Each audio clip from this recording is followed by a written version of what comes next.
The massive alien vessel hung in the darkness like a cathedral made of bone and shadow. Its hull stretched for miles, covered in organic ridges that pulsed with bioluminescent patterns. Inside its command chamber, 3 beings studied the small, blue world floating before them on their viewing screen. Such a young species. Admiral Vexithera clicked, her mandibles tasting the recycled air. The insect-like Kethmori had ruled space for over 50,000 Earth years. To them, humanity was barely past its first breath. Look at their primitive ships, metal and fire. How quaint. Commander Zulkar, a towering reptilian Sorok, hissed his agreement. His scales rippled with amusement as he watched human vessels patrol near their moon. My sensors show they still use chemical propulsion, as if they're trying to reach the stars by throwing rocks. The third figure remained silent. General Thylon of the crystalline Nexari observed the humans with cold, calculating eyes that sparkled like cut diamonds. Unlike his companions, he felt no amusement. Something about these creatures unsettled him. Their military formations are surprisingly disciplined, Thylon noted, his voice ringing like struck crystal. For such a young race. Vexthara's compound eyes swiveled toward him. You sound almost impressed, General. Cautious, Thylon corrected. They achieved spaceflight in mere centuries. Most species take millennia. Zulkar snorted, a sound like steam escaping from a volcano. Speed born of desperation. They've nearly destroyed their own world twice with atomic fire, reckless children playing with weapons they don't understand. The Galactic Coalition had been watching Earth for decades. Humanity had finally developed faster-than-light communication and primitive interstellar vessels. By galactic law, this made them eligible for first contact. But the Coalition had decided Earth needed guidance, strong guidance. Begin the demonstration, Admiral Vexithera commanded. A beam of pure energy lanced out from their ship, striking one of Earth's orbital defense platforms. The human station didn't explode. It simply ceased to exist, its atoms scattered to cosmic dust in milliseconds. On the bridge of the human flagship Defiance, alarms screamed. Captain Sarah Chen stared at her tactical display in horror as Defense Platform 7 vanished from her screens. What the hell was that? She demanded. Unknown energy signature, Captain, reported Lieutenant Hayes, his voice tight with fear. I've never seen anything like it. The platform didn't just explode. It was completely disintegrated. Captain Chen was 42 years old, a veteran of the Mars colonial wars. She'd seen plasma cannons melt through battleship armor and witnessed nuclear mines crack asteroids in half. But this was something else entirely. Communications, open a channel to Fleet Command, she ordered. Her crew of 300 souls looked to her for answers she didn't have. Before her communications officer could respond, every screen on the bridge flickered. An alien face appeared, insectoid with multifaceted eyes and clicking mandibles. Greetings, children of Earth. Admiral Vexithara's translated voice echoed through the ship. I am Admiral Vexithara of the Galactic Coalition.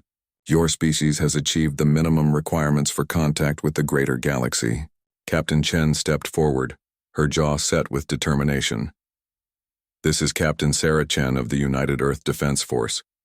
You just destroyed one of our stations and killed 57 people.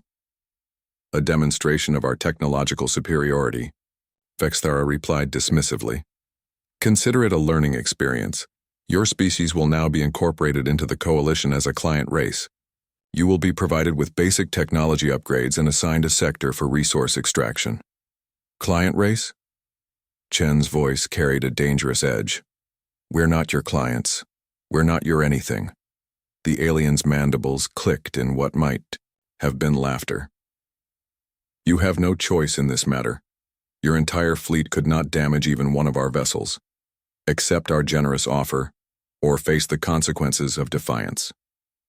The transmission ended, leaving the bridge in stunned silence. Chief. Engineer Rodriguez spoke first, his voice barely above a whisper. Captain, they're right. Our most powerful weapons couldn't even scratch something that size. But Captain Chen was studying her tactical display with the intensity of a predator sizing up prey. "Maybe," she said quietly. "But they made one mistake." "What's that, Captain?" "They assumed we'd fight fair." Chapter 2. The Human Response. In the depths of the Defiance, Chief Engineer Maria Rodriguez descended into a section of the ship that didn't exist on any official blueprint. The hidden laboratory had been built during the ship's construction, known only to a handful of the highest-ranking officers. "Prometheus is still theoretical," she muttered, running her hands over the sleek cylindrical device that took up most of the room. "We've never tested it at full power." Captain Chen's voice crackled through her comm unit. "Theory is all we have right now, Maria. Can it work?" Rodriguez stared at the device that represented 15 years of humanity's most classified research. Project Prometheus, an attempt to weaponize the very forces that powered stars themselves. While the aliens saw humans as primitive beings hurling rocks into space, they had no idea what those rocks really contained.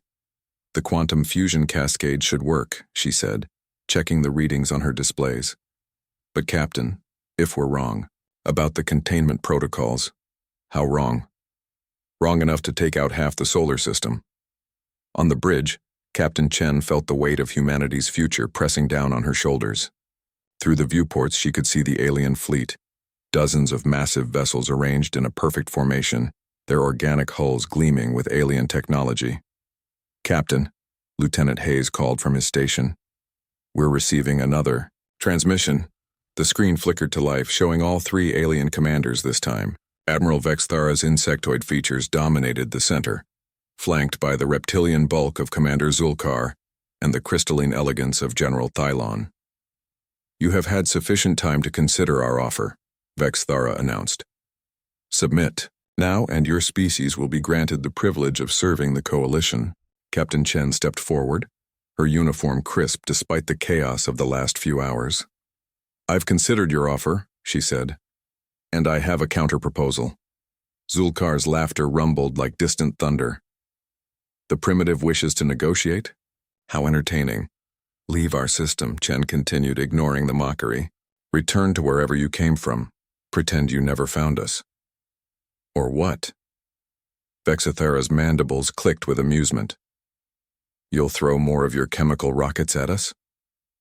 "No," Chen replied, her voice deadly calm. "We'll show you what happens when you underestimate a young species." General Thylon leaned forward, his crystal eyes narrowing. Unlike his companions, he wasn't laughing. "What are you planning, human?" "You called us children," Chen said. "But you forgot something important about children. We don't know when to quit." The transmission ended and Chen immediately activated the ship's internal communications. "All hands, this is the captain. Prepare for combat operations. Engineering, begin Prometheus initialization." In the depths of the ship, Rodriguez's fingers danced over the control panel. "Quantum containment field at 60%, she reported, core temperature rising to stellar levels." The Defiance began to change. Hidden panels slid away, revealing weapon systems that definitely weren't in the original design specifications. The ship's hull reconfigured itself, transforming from a simple exploration vessel into something far more dangerous. On the alien flagship, General Thylon watched the human ship's transformation with growing unease. "Admiral, their vessel is changing." "Structural modifications," Vexithara dismissed. "They're probably deploying additional chemical weapon systems." But Thylon's crystalline senses were detecting something else, energy readings that made no sense. The small human ship was generating power levels that should have been impossible for a vessel of its size. "Admiral," he said urgently, "I'm reading massive energy buildup. This is beyond their known technology." "Impossible," Zulkar growled. "Our intelligence reports show they've barely mastered fusion power." On the Defiance, Rodriguez's voice echoed through the ship. "Prometheus online. Quantum cascade initialized. Captain, we are ready to unleash hell." Captain Chen looked out at the alien fleet, her expression grim with determination. "Fire." What happened next rewrote the galactic understanding of warfare forever. Chapter 3. Fury Unleashed. The beam that erupted from the Defiance wasn't like anything the galaxy had ever seen. It wasn't energy or plasma or any conventional weapon. It was pure stellar fury, the same process that powered suns compressed and directed into a weapon of unimaginable destruction. The quantum fusion cascade tore through space, warping reality around it. General Thylon's crystalline form blazed, with alarm as his sensors went completely mad. "Impossible energy readings," he shouted. "They're generating artificial stellar nucleosynthesis." The beam struck the nearest coalition vessel, a Sauroch dreadnought the size of a small city. For a moment, nothing seemed to happen. Then the massive ship began to glow from within. "What?" Commander Zulkar began, but his words were cut off as his dreadnought transformed into a miniature star. The nuclear fusion spread through the ship's hull like wildfire, converting matter directly into energy. In seconds, the mighty vessel became a blazing nova that lit up the solar system. "That's impossible," Admiral Vexithara whispered, her compound, eyes reflecting the dying light of what had been an unstoppable warship. "They're a primitive species. They use chemical rockets." On the Defiance, Chief Engineer Rodriguez watched her readings with a mixture of pride and terror. "Prometheus? Performed beyond specifications, Captain. The quantum cascade effect is propagating through their ship's material structure, converting matter to energy at the atomic level." Captain Chen nodded grimly. "How many more shots do we have?" 3, maybe 4 before the containment systems fail. Then we make them count. The remaining alien fleet scattered, their perfect formation dissolving into chaos. Ships that had dominated space for millennia fled like startled birds before this impossible new threat. But General Thylon was thinking. His crystalline mind processed the implications of what he'd witnessed. "Admiral, we need to withdraw immediately." "Withdraw?" Vexithara's mandibles clicked with outrage. "From a single primitive vessel?" "They didn't just destroy our ship," Thylon explained, his voice tight with realization. "They showed us they understand stellar engineering at a level we thought impossible. If they can weaponize stellar nucleosynthesis, they can destroy planets." Commander Zulkar finished, his reptilian features pale with shock. The truth was dawning on all 3 commanders. Humanity hadn't just built a weapon, they'd found a way to compress the power of stars into portable form. While other species had spent eons perfecting energy manipulation and exotic matter control, humans had taken a completely different approach. They'd learned to create and control the very forces that powered the universe. "Captain Chen," came a new transmission, this time from General Thylon alone. "I request a private communication." Chen nodded to her communications officer. The other alien commanders disappeared from the screen, leaving only the crystalline general. "You're not what our intelligence report suggested," Thylon said carefully. "No," Chen agreed. "We're not. Your species achieved faster than light travel recently. Yet you possess technology that shouldn't exist for another 1,000 years of development." Captain Chen smiled, but it wasn't a pleasant expression. "You made the same assumption every bully makes. You thought being bigger made you stronger." "Explain." "We're a young species," Chen said. "Young and desperate and completely insane by galactic standards. While your people spent 50,000 years perfecting what you already knew, we spent 300 years trying everything we could think of. Most of it didn't work, but some of it created monsters." Thylon finished. "Created solutions. We don't have elegant technology like yours.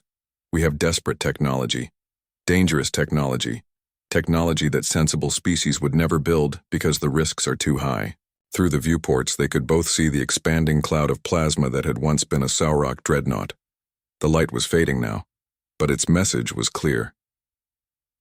"You built a stellar engineering weapon on a ship," Thylon said, his voice filled with something approaching respect. "The power requirements alone should have destroyed your vessel." "Should have," Chen agreed. "We're still not entirely sure why it didn't."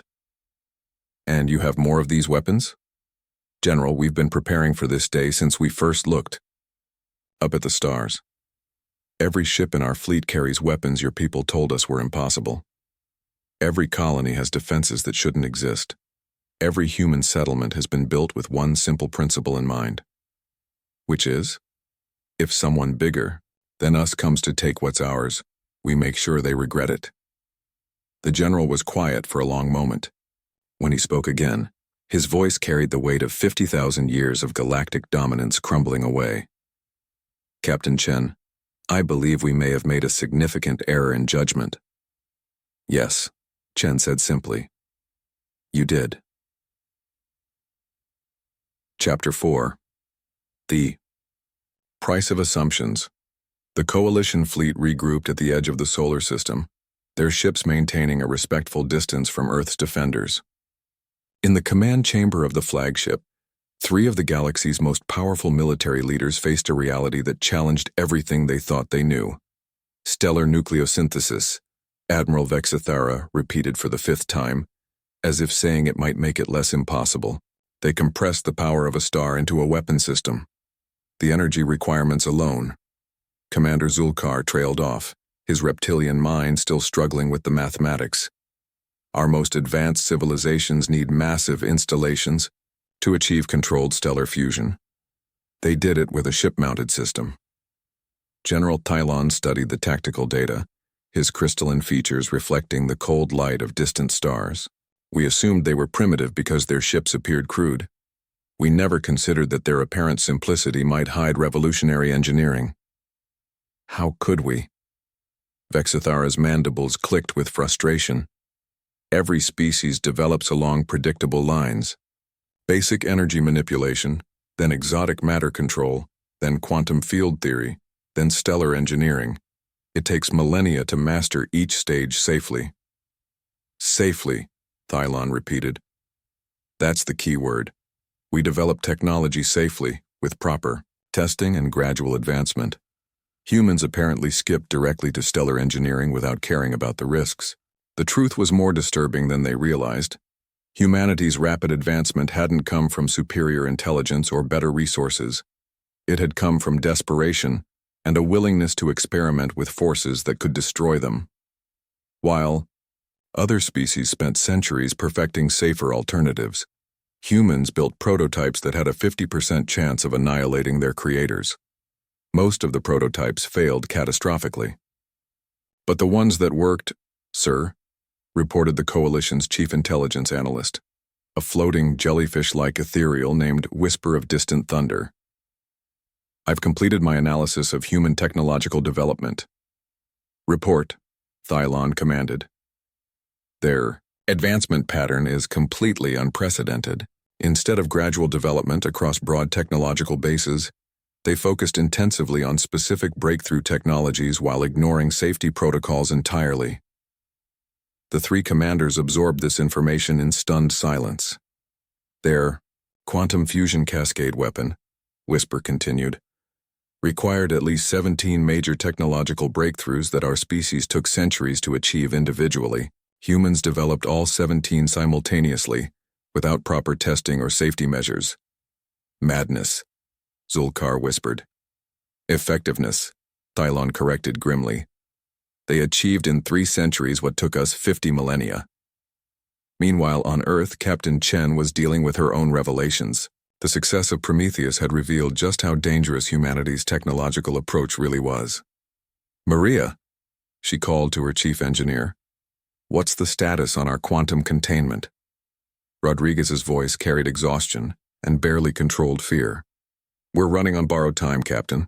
The stellar fusion matrix is stable for now, but we're operating way beyond design parameters. If we fire again? How bad? Remember when I said half the solar system? I was being optimistic. Chen closed her eyes, feeling the weight of impossible choices. They'd proven they could fight the aliens, but at what cost? Every human weapon system was essentially a controlled catastrophe waiting to happen. They'd built their defense on technologies that could destroy them as easily as their enemies. Captain, Lieutenant Hayes called from communications. General Thylon is requesting another private channel. The crystalline alien's face appeared on screen, but this time his expression was different. Instead of the confident superiority he'd shown before, Thylon looked concerned. "Captain Chen," he began carefully, "my intelligence analysis suggests your weapon systems are extremely unstable." "That's one way to put it," Chen replied. "You're fighting with technologies that could destroy your own world. General, 3 hours ago your people were planning to enslave my entire species. Forgive me if I'm not concerned about your opinion on our safety protocols." Thylon was quiet for a moment. "Captain, I need you to understand something. The Galactic Coalition has maintained peace for 50,000 years. We've prevented conflicts that could have destroyed entire sectors. When we encountered your species, we made assumptions based on 50 millennia of experience. You assumed we were weak. We assumed you were sane," Thylon corrected. "Every intelligent species develops along similar lines because the alternatives are too dangerous. You've built weapons that could crack planets, and you're willing to use them to defend a single world. It's our world. It's your only world. If your containment systems fail, you'll destroy everything you're trying to protect." Captain Chen stared at the alien general, seeing something in his crystalline features she hadn't expected. Genuine concern not just for human safety, but for the stability of the galaxy itself. "General," she said quietly, "are you afraid of us?" The pause that followed spoke volumes. "Captain Chen," Thylon finally replied, "your species represents something the galaxy has never encountered before. You've developed weapons that terrify us not because of their power, but because you're willing to use them despite the risks to yourselves. And that scares you. It terrifies us, a species that will risk everything to defend their freedom. That changes everything." Epilogue: A New Understanding. 6 months later, the Galactic Coalition Council convened in emergency session. Representatives from thousands of species gathered in the Great Assembly Hall, their attention focused on 3 figures at the center podium. Admiral Vex Thara, Commander Zulkar, and General Thylon stood before their peers, preparing to deliver a report that would reshape galactic civilization.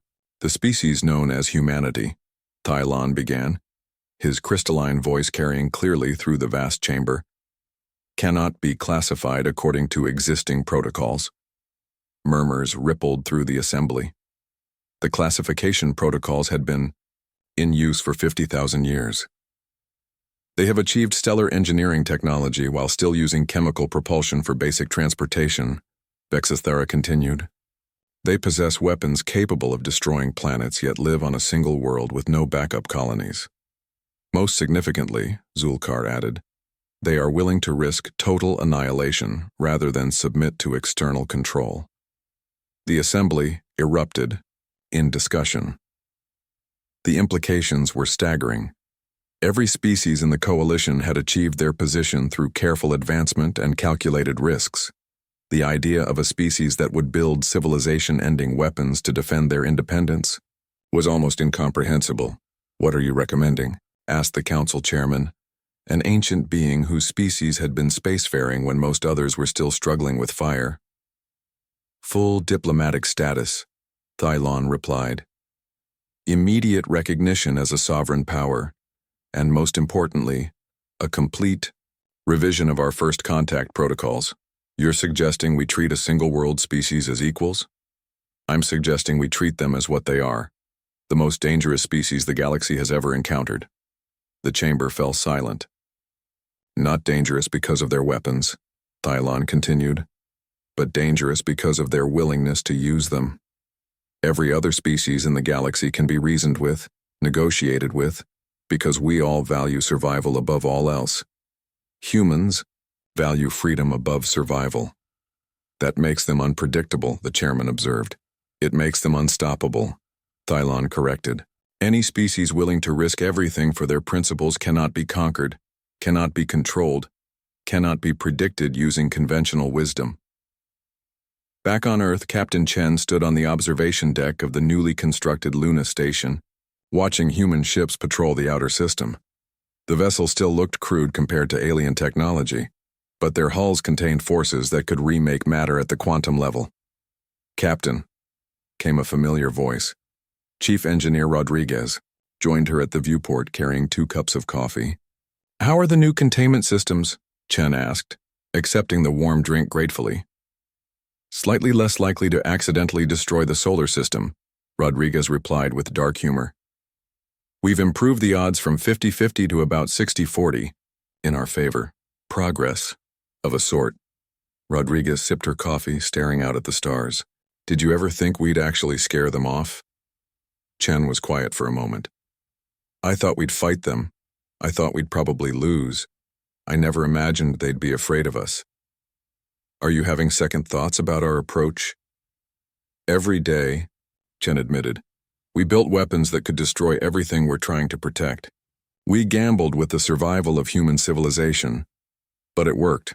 This time. What about next time? What about the species that doesn't back down when they see what we're capable of?" Rodriguez had no answer for that. Nobody did. Humanity had achieved something unprecedented. They'd gained respect in a galaxy full of ancient civilizations by proving they were too dangerous to conquer. But that respect came with a price. "Captain," Lieutenant Hayes's voice crackled through the comm system, "we're receiving a transmission from the Coalition fleet." "Put it through." General Telon's crystalline features appeared on the nearest screen. But this time his expression carried something new. Respect.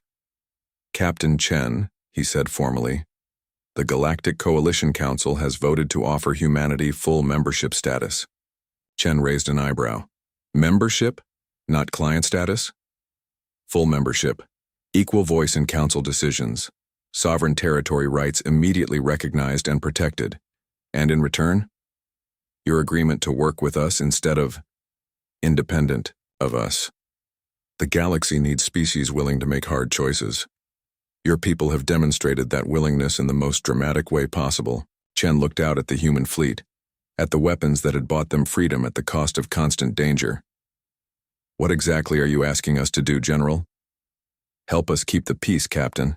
Not through conquest or intimidation, but through the knowledge that some things are worth fighting for no matter the cost." Through the viewport, Earth hung in space like a blue jewel, beautiful and fragile, and defended by forces that could crack worlds. It was a perfect symbol of humanity itself, delicate enough to be destroyed by their own defenses, tough enough to build them anyway. "I hoped you would say that," Thylon replied, "because the galaxy is about to discover that there are threats out there that make our little disagreement look like a diplomatic misunderstanding." The transmission ended, leaving Chen and Rodriguez alone with their thoughts and their coffee. "New threats?" Rodriguez mused. As if building civilization-ending weapons wasn't exciting enough. Chen smiled, but her eyes remained fixed on the stars. "Maria, I think we're about to find out what happens when a young species with impossible weapons meets problems that have stumped the galaxy for 50,000 years. Should I start working on more impossible weapons? Start with making the current ones slightly less likely to kill us all. We can work up to the next level of dangerous." In the depths of space, ancient sensors stirred to life. Something vast and patient and very hungry had noticed the sudden appearance of stellar engineering signatures in a previously unremarkable system. It had been waiting for millennia for someone to develop such technologies. Now it was time to feed. But that, as they say, is another story entirely.